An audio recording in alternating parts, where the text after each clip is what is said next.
bah, du coup, comme on a fini le cadre de ce Salex 5000, eh bien on va attaquer le moteur.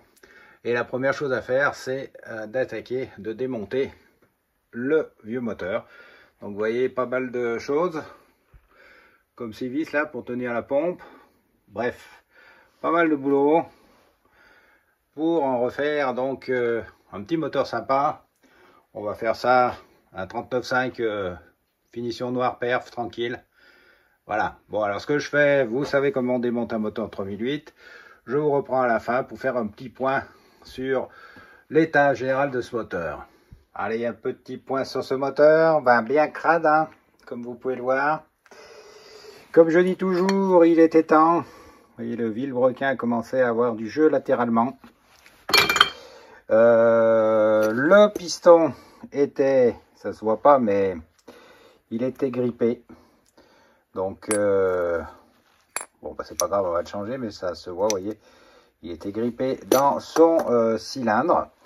Et puis, un curieux montage. Ici, vous voyez, on a mis un joint spi. Je ne sais pas pourquoi, au bout du galet, là. Donc, ça sert absolument à rien. Et le galet lui-même, eh bien, il est très usé, comme vous pouvez le voir. Donc, il va falloir le changer. Donc, pas de grosse surprise. Vu l'état extérieur, ben, on se doutait un petit peu que l'intérieur allait être dans cet état-là. Bon, à présent, on va finir de démonter tous les petits sous-ensembles. Et puis on va nettoyer tout ça parce que il y a une grosse couche de crasse. Bon, les amis, la partie cycle est dehors. Vous voyez, elle revient de son petit tour. Parfait. Et ben, maintenant, on va passer au moteur. Alors, j'ai rangé, hein, vous voyez, tout est à peu près nickel pour attaquer donc le moteur de ce 5000. Alors, il est reparti là-dedans. J'avais déjà remonté, vous voyez, le vilebrequin et puis tout ce qui est roulement, joint. Je vais maintenant m'atteler à monter le reste, bon, c'est-à-dire les tôles support moteur et bien sûr l'ensemble du moteur. Alors, ce moteur, il va être un petit peu modifié, donc ça sera sans doute un moteur stage 39.5 finition noire, donc il aura bien sûr une pipe perf et puis un galet normal, un carburateur normal et sans doute un pot 5000 de race. On va voir ça. En tout cas, la première chose à faire, eh bien, c'est de remonter tout ça. Donc, enfin, au moins les tôles, support et puis le reste. Alors, ce que je vais faire, comme vous savez comment se remonte un moteur de 3008 ou de 5000, hein, je vais simplement vous prendre régulièrement au cours du remontage pour faire un petit peu le point sur ce qui va ou ce qui va pas. J'espère surtout que ça sera plutôt sur ce qui va. Hop. Vilebrequin, joint, support, glissière et le petit bec de canard en inox caractéristique de certains 5000, d'autres ont des becs de canard long blanc. Donc voilà, allez, on va attaquer la suite. Voilà. Alors ne pas oublier là le petit bras de relevage caractéristique des 5000. Alors, je sais pas si vous l'avez détaillé, mais il y a un bras à l'intérieur, il y a une entretoise qui rentre là dans le bras pour que ça puisse pivoter.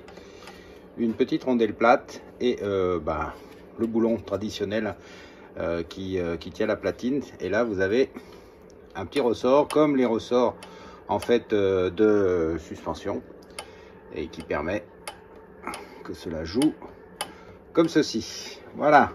Bon, ben à présent, on va monter la platine, les bobines, les fils, etc. Et bien sûr, régler l'allumage. Et hop, et hop. Hop. Et hop. Bon, bah écoutez, voilà les amis, il est quasiment terminé. J'ai tout fini. Alors, on regarde ensemble. La pompe, c'est serré. La vis de pige y est. La bougie est mise. Le décompresseur fonctionne. Le carburateur, le levier marche. Je vais aller chercher un gicleur de 28,9 parce que le gicleur qu'il y avait dessus, je ne sais pas ce qu'ils avaient avec, ils ont fait avec, ils l'ont dû démonter avec une clé anglaise et puis le repercer pour le réaliser, je sais pas, bref. Vous savez que si on peut réaliser des gicleurs, hein, il y a des petits coffrets qui servent à ça.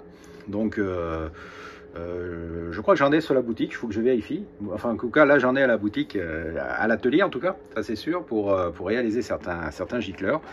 Donc ça, c'est possible, mais ça se fait pas avec un forêt, quoi, voilà.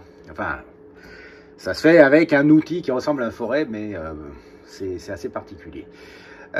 Donc, qu'est-ce qu'il me reste à faire? Écoutez, il est presque midi. Avant d'aller croquer un morceau, je vais remplir d'essence, le faire tourner un petit peu pour voir si, comme d'habitude, l'essence coule ici. Et puis, pourquoi pas essayer qu'il pousse son premier cri avant midi. Ça me permettrait d'être cool pendant la pause du déjeuner. Allez, on essaye ça. Je vous ai confortablement installé sur le trépied. Vous avez de la chance, hein. Alors, un gicleur neuf, 28, toujours. On commence par l'origine, sauf dans les cas particuliers où, vous le savez, hein, le moteur est un peu plus perfectionné.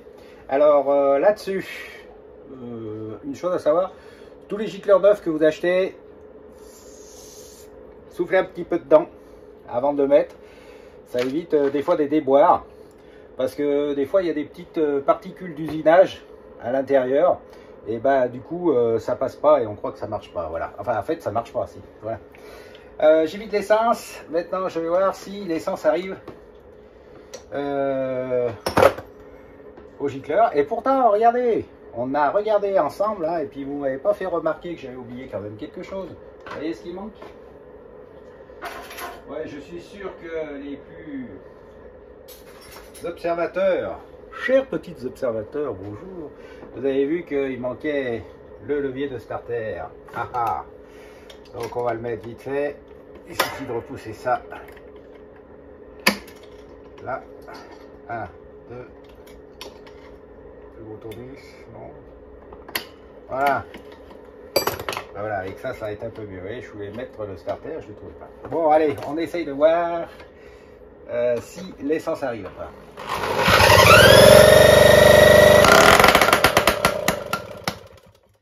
Bon, eh bien, vous voyez que ça arrive, ça a même pétouillé, ce qui est bon signe.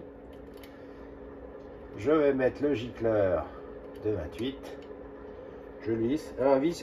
Les gicleurs, je vous l'ai déjà dit, je vous le répète. Vous le serrez modérément, n'oubliez pas, comme un âne, parce que sinon vous allez faire éclater l'emplacement du gicleur. C'est conique, donc normalement, si c'est bien conique, s'il n'y a pas de rayure ou autre, si ça n'a pas été bousillé, il n'y a pas de raison que ça fuit. Allez, on essaye.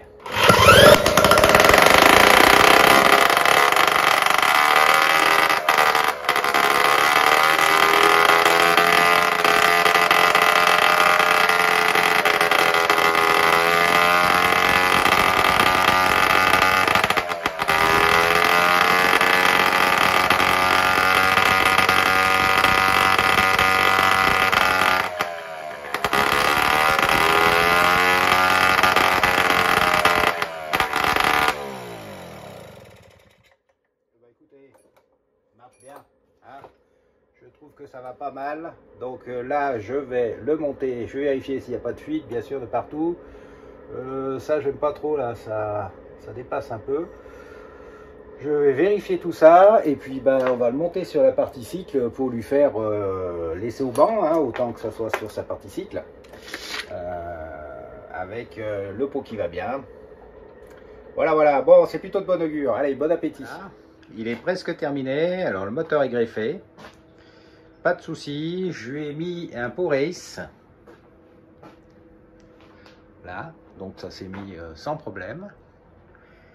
Et il va bien sûr manquer 2-3 choses. Mais on va d'abord le passer au banc d'essai. Ensuite, s'il fonctionne bien, on lui complétera son volant, son cache que j'ai fait peindre en peinture spéciale plastique carrosserie, et bien sûr le capochon qui va bien par-dessus. Alors j'ai oublié une chose, parce que le problème c'est qu'au départ je ne l'avais pas noté et il n'y était pas. C'est le cache-frein là, donc j'ai fait peindre en l'oubliant. Donc je vais faire une petite passée spéciale de cet orange, donc 5000, pour un cache-frein, et je le mettrai donc bien sûr en dernier. Voilà. Et bien ça c'est le résultat donc 2 jours et demi, 3 jours de travail là, en fait avec le moteur. Donc c'est pas mal, vous me direz ce que vous en pensez, je pense que c'est bien. Et puis bien à présent on va voir ça en utilisation. D'abord au banc et après en essai routier.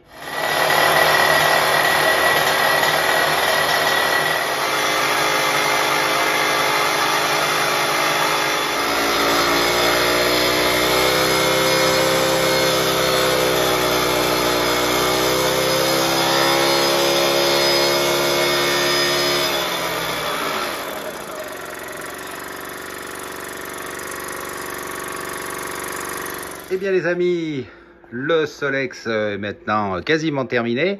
Alors vous avez vu, il fonctionnait très bien donc au banc d'essai. Il a passé donc 2 fois 40 minutes sur le banc d'essai. J'ai peaufiné un petit peu à la fin, comme d'habitude. Hein, au bout de ces 2 séances, on peut voir, c'est chaud, c'est un peu rodé, donc on peut voir ce qu'on peut ajuster. Alors j'ai ajusté en mettant un gicleur un peu plus gros, ça marche mieux. Donc un gicleur 30 au lieu de 28. Ça c'est le premier point. Le gicleur de 28 bah, bien sûr sera dans la boîte à outils si jamais après le rodage, un certain rodage, on voit qu'il s'engorge trop, on repasse au 28. Ça c'est pas un souci.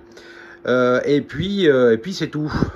J'ai recontrôlé ensuite l'avance à l'allumage, donc ça n'avait pas bougé. Et donc j'ai complété le Solex par les derniers éléments qui lui manquaient. Avant de partir donc faire un essai routier. Alors l'essai routier ça sera pas aujourd'hui parce qu'il pleut, ça serait dommage de le dégueulasser tout de suite. Donc ça sera sans doute demain pendant ou cet après-midi s'il y a une éclaircie. Voilà. Alors j'ai également mis la coiffe ici et puis la tôle écran. Donc c'est fait et bien sûr les plastiques. Alors j'attire votre attention, je fais un peu de pub sur le plastique de capot. Alors à la boutique on a un nouveau plastique de capot. Alors il est vendu blanc. Vous voyez il est là-haut. Je ne sais pas si vous voyez. Ici il y a une petite collection derrière. Il est vendu blanc avec le logo clipsé. Alors on n'en trouve pas beaucoup sur le marché des logos clipsés, on trouve toujours des logos à coller. Or sur ce modèle c'était un logo clipsé. Et puis quand on les trouve, alors les logos ont une dimension entre les 2 clips et les capots ont une autre dimension entre les 2 clips. Et des fois il n'y a pas les trous pour les clips, alors il faut les percer. Alors c'est un peu galère parce que faut les percer, c'est délicat. En plus ça tient mal. Bon, tandis que là vous avez votre capot avec le logo clipsé, donc il va parfaitement, vous voyez, c'est dessus, il n'y a pas de souci. Et il est blanc, donc vous pouvez le faire peindre ou nous le faire peindre, hein, vous demandez, il n'y a pas de souci, par l'atelier de la vigne avec à la couleur de votre 5000 ou votre Trottilex ou autre chose. Hein. Il n'y a pas de souci. Comme ça au moins vous avez un truc qui a de la gueule et qui est raccord avec le reste. Et puis l'autre chose, vous savez bien souvent sur les capots, c'est mal coté. On n'arrive pas bien à enfiler tout ça là. Ça part dessus, ça saute, etc.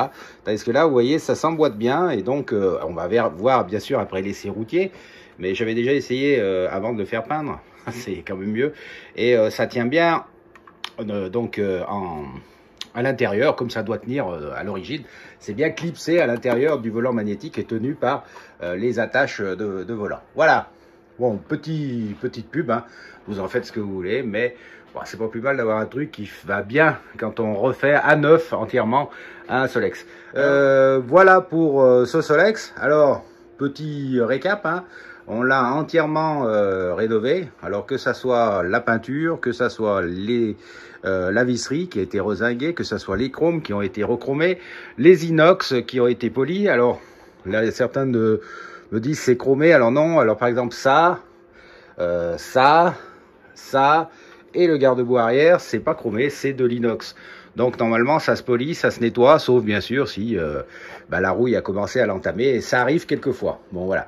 Après, vous voyez ceci, les jantes, le pédalier, le guidon bien sûr, la potence, tout ça, bien c'est chromé. Donc voilà ce qu'il y a sur un 5000. Bon, alors vous savez, on fait tout ça à l'atelier de la vigne, donc le polissage, le chromage, le zingage, la peinture. Donc si vous avez un projet, n'hésitez pas à nous contacter. Donc on a fait donc toute la partie cycle à neuf. Bien sûr, les consommables sont neufs. Exceptionnellement, là, on n'a pas reconditionné les roues. On a pris des roues neuves. Je vous ai expliqué pourquoi dans la vidéo, donc je reviendrai pas dessus. Et puis au niveau moteur, ben, vous l'avez vu, on a monté donc un moteur en stage 39.5 finition, donc noir, avec une pipe race, un carburateur normal et un pot race pour, j'allais dire, accorder le tout, admission, échappement, cylindre, etc. Donc voilà, ça c'est, bah, je pense que ça fait un bel engin.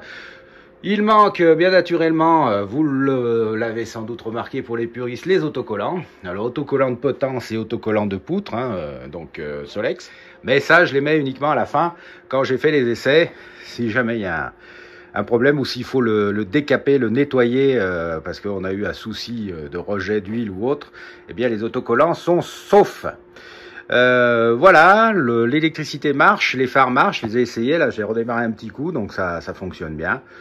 Ben voilà, je vais envoyer quelques photos donc à la propriétaire, parce que c'est une dame qui a ce Solex. C'était le Solex de sa grand-mère. Donc ça fait longtemps qu'il traînait dans un garage et c'est vrai qu'il n'était pas dans un état impec. Enfin, il y a beaucoup de pièces qui ont été changées là-dessus parce que bah, malheureusement où elles étaient mortes ou elles étaient manquantes. Voilà.